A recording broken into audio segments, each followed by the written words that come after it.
Saturday in upstate New York, race fans will surround the historic loop in Saratoga for an epic day.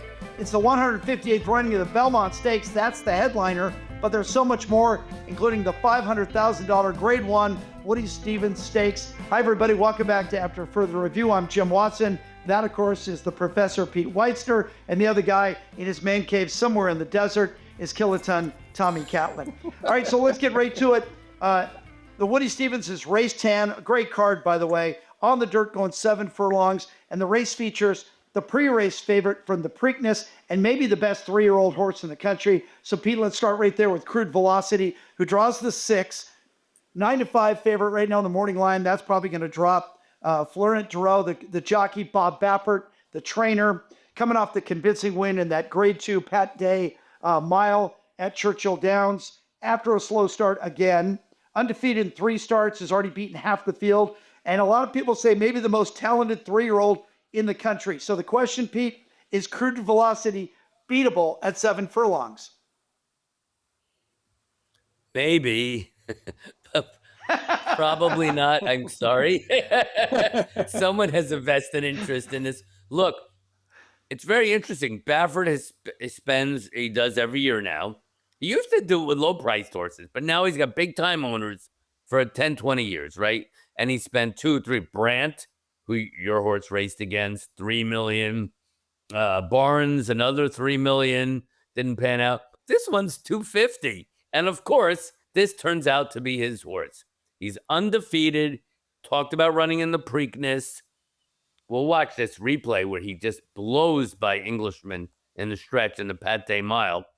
You know, he's out of Beau Liam, a son of St. Liam, so a newish sire. But, you know, the sire lines are there, but it just shows. Arthur Hancock, I'd cover horse racing, and Arthur Hancock owned Sunday Silence. Sunday Silence was like maybe 80 grand, might have been less. And they're asking him, wow, how do you explain that? You know, going against Easy Goer and all these great. Goes, everybody's got a shot in this game. So this horse, he's not nothing, but not hardly the most expensive horse in Baffert's barn. Jim, he could be any kind. We'll find out more, but then wait till they stretch him out. He looks like a really good horse. Pete, the knock on Crude Velocity is he's a slow starter, gets caught flat-footed when they open the gate. He always starts slowly.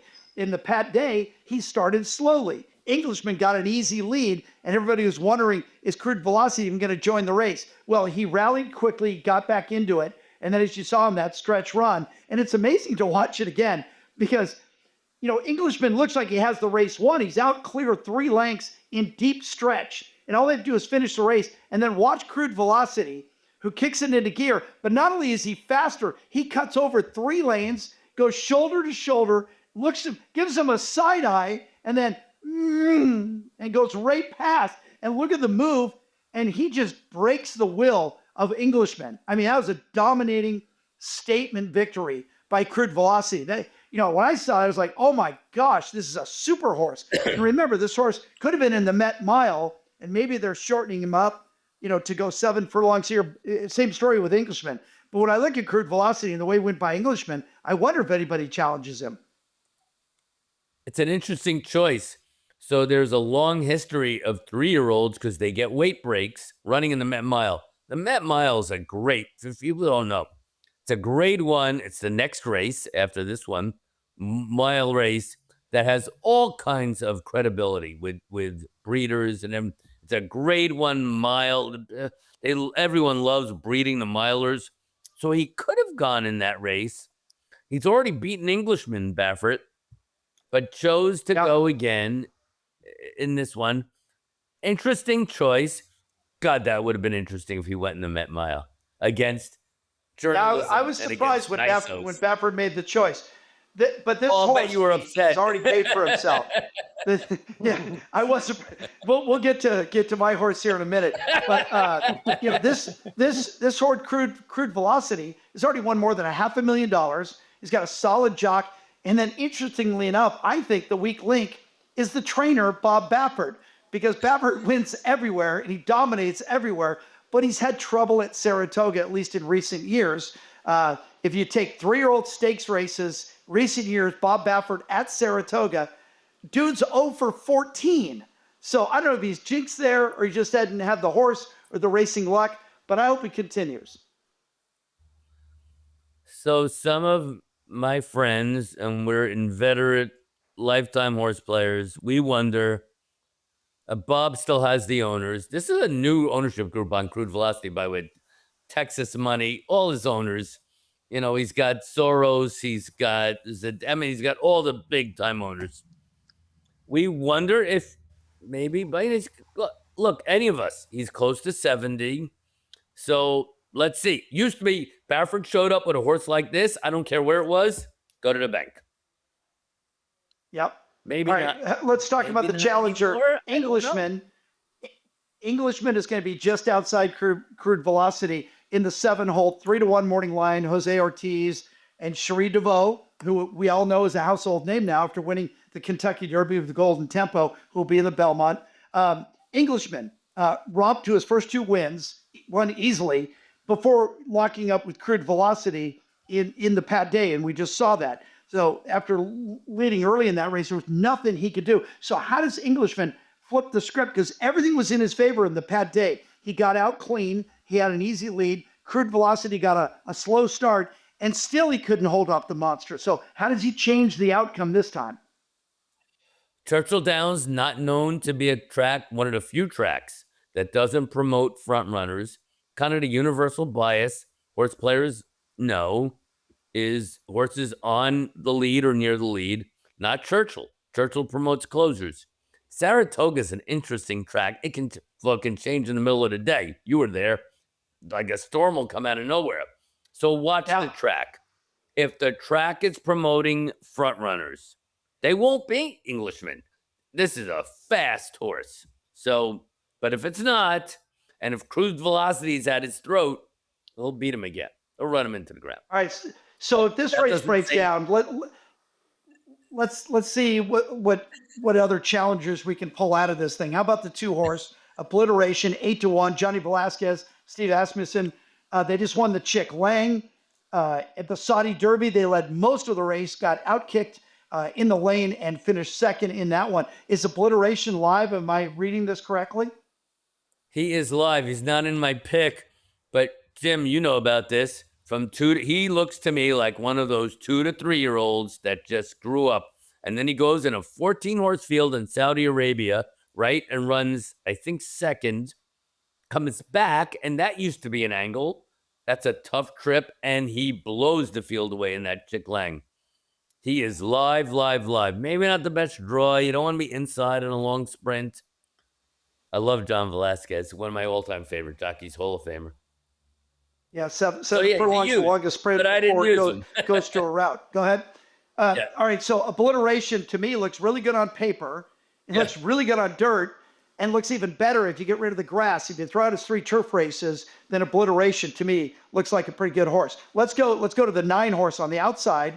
Taj Mahal at 15-1. If you'd have told me a month ago I was going to get Taj Mahal in a race at 15-1, Manny Franco up, Brittany Russell trained. This horse was the pre-race favorite in the Preakness, led that race for a bit before backing up. So comes in with the brand recognition, but now as a wild card. That is great value if he fires. He starts on the outside looking in. Pete, any love for Taj Mahal, or does that Preakness clunker, does that scare you off? Well, zero love because it's owned by George Soros. And I knew it was coming. Put your hatred behind. Don't have me on. But the Preakness was, it was granted a Marlin 3/16, but it's out of Nyquist. The breeding was a bad race. The Preakness was a bad race. He's a throwout. We have to make decisions, right? He's a throwout. All right. Let's move on. Just inside of Taj, who's on the outside in the 8-hole, Civil Liberty, who comes in 10-1. Antonio Fresu is up, trained by Doug O'Neill. This horse has taken a big step forward since his rookie year, grew up a little bit late, and it's not his first roadie. Remember, he already shipped to Keeneland and rolled over the field. He won that pretty easily. A dominating win at 7 furlongs. That was back on April 12th. So full disclosure, Pete, I'm a minority owner in this horse, and that shouldn't affect your analysis. So speak freely if you'd like, but you obviously know that I'm all about the purple. Well, there's a number of handicapping angles that, time honored. Look at the spread, Jim, from him to second. It's a maiden race, but these are good. It's maiden special weight, and it was like 10 lengths back then to the fourth horse. This is a runner. You're part owner. I'm thankful. I'm kind of friends with Doug O'Neill. He has always been very high on this horse. I would say modestly bred. Independence Hall is a new sire. This, to my knowledge, is his best to date. But he has always been high on this horse.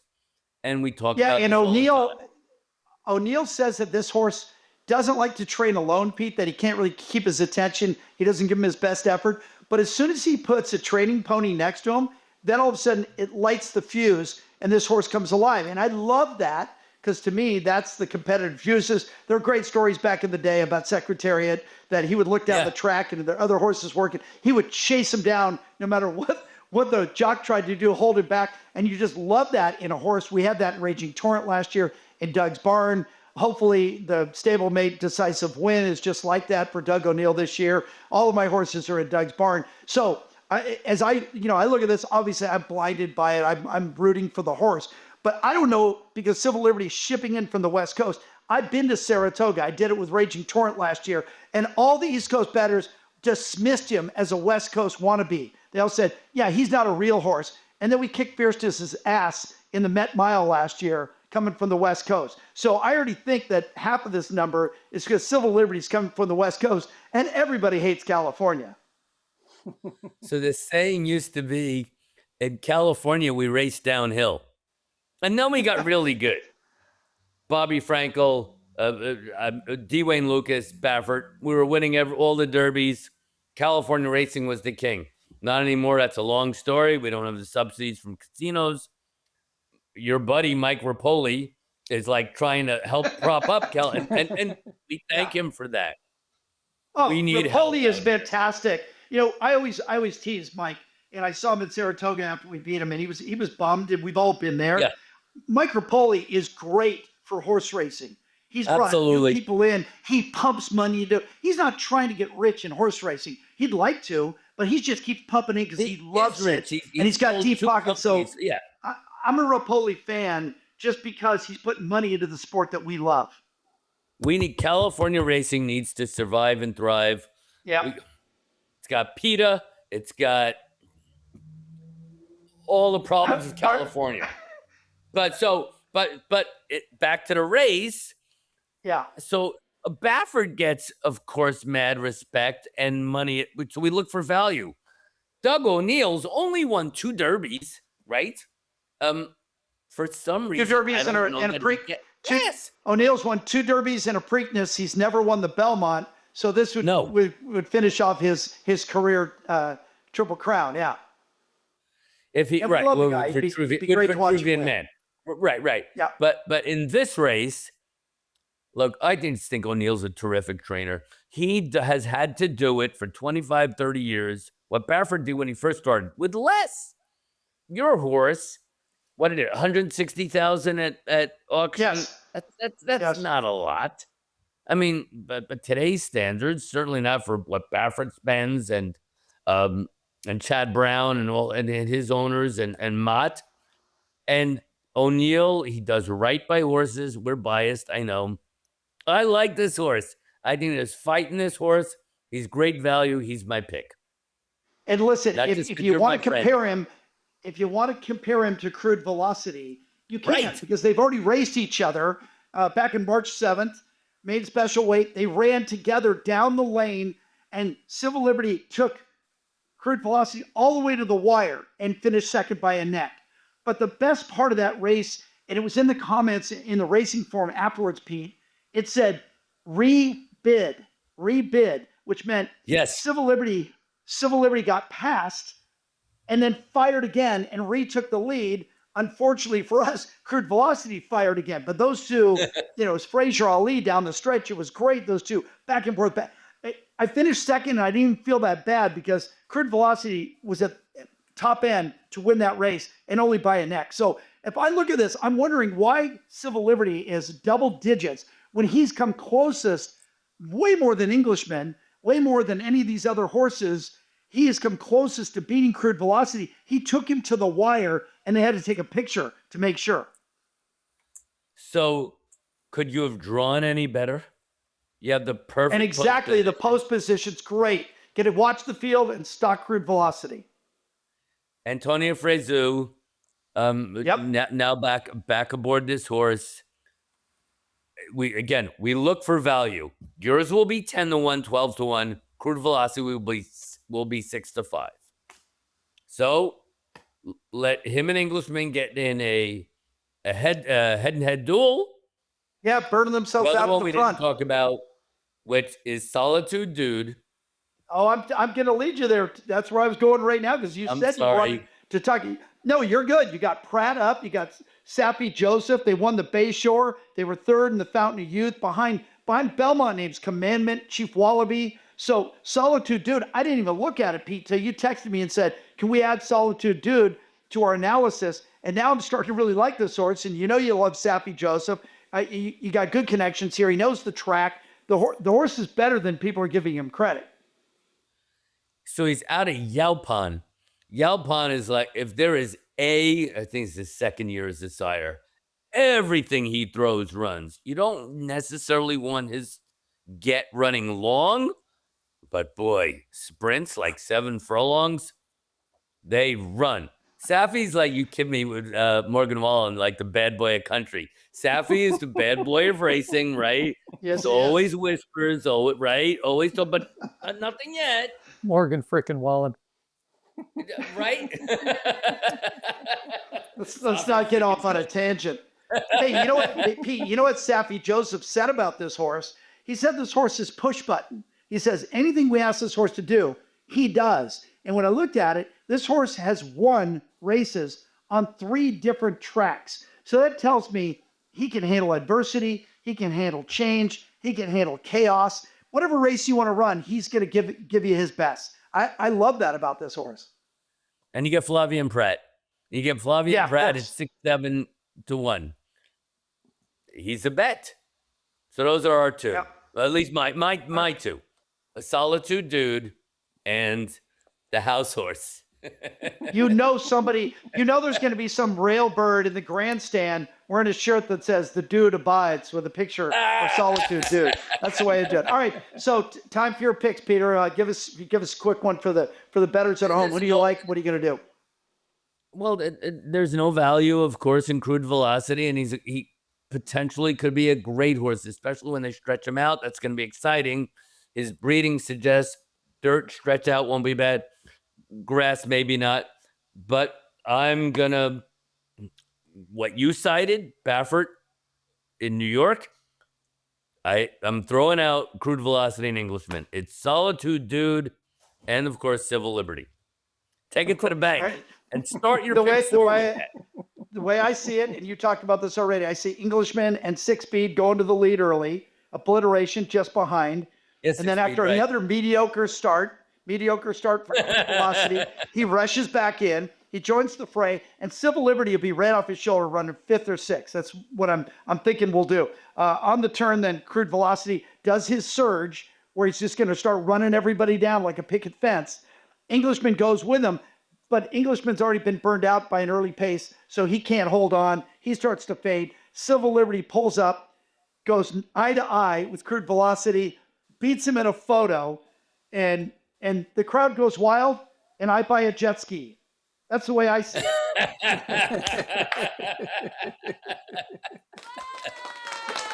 So how beautiful is that? Civil Liberty at Keeneland, maiden special weight. And he's not even being hit here, Pete. He's just hand riding him home. And you could question the field, but he dominated in that race. All right, Tommy, time for you to throw a dart at the board. You got a name for us? Let me cut to the 3 shot first. There you go. Yep. Of course, Civil Liberty. There's just there's You know, you guys don't have to do that. I can replace you on next week's show. That's not a problem. If I don't take civil liberty, I may be unemployed, right? I can't. But I can't. so let me give just up say this that paycheck, because and the kids in the control room love civil liberty as well. I tell them to clean up the break room. It was a mess. That microwave is disgusting. Hey, so the funny thing about, like, I've been in this game a long time, and I got dragged into ownership, and I always, Pete, you know this, you've been with me at the Loop when I got a horse running. I don't care if it's $25,000 claimer or it's it's $1 million race, Met Mile. I always go into every race saying, I just want to hit the board. Top three. I never say we got to win, we should win, we could win. I just say top three. So Civil Liberty finishes top three. I'm super happy with that. Anything better than that, I got the pom-poms out and we're cashing checks. So it's all good. Hyper competitive race. And as you guys know me, because you know me a long time, I only have 3 wishes in life, right? I've talked about this before. 3 wishes in life: world peace, cure cancer, and beat Bob Baffert in a stakes race. That's all. That's not much, right? All right. The Woody Stevens is race 10, $500,000 on the dirt, 4:48 Eastern time, only on Fox Sports. Get your bets in now. Please don't kill civil liberty. I need the price to be double digits. Peter, thank you. Great work as always. Tommy, wonderful work. You can show civil liberty one more time on the way out if you want. I never get tired of watching that horse win. Take it to the bank, Peter. Come on, civil liberty!